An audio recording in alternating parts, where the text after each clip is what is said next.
Naaresto na ng mga pulis ang suspect sa pamamaril sa Las Piñas na ikinasawi ng tindero ng isda. Tuloy pa rin ang investigasyon ng pulisya sa krimen. Ating saksihan.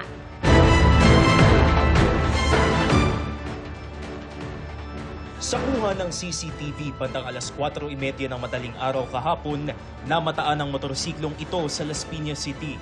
Hanggang sa makarating ang rider sa Platinum Road sa Barangay Pilar, ilang sandali pa.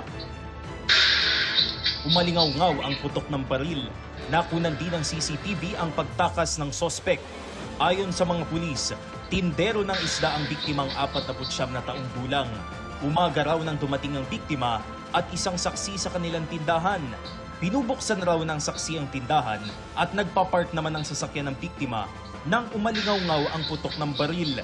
Dead on arrival ang biktima sa ospital dahil sa tama ng bala sa ulo.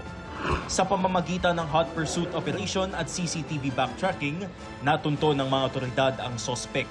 Na-recover mula sa 43 taong gulang na sospek ang kalibre 45 na baril, magazine at mga bala. Nasa kustodiyan na siya ng mga pulis. At around 5 o'clock in the morning, nangyari doon sa Platinum Road, Barangay Pilar, Las Piñas City, na kung saan ang isang shooting incident transpired na nagtamo ng bala sa ulo at ikinamatay ng biktima natin. Siyempre po, nagsisi po. Ako si Gabriel Gonzalez, ang inyong saksi.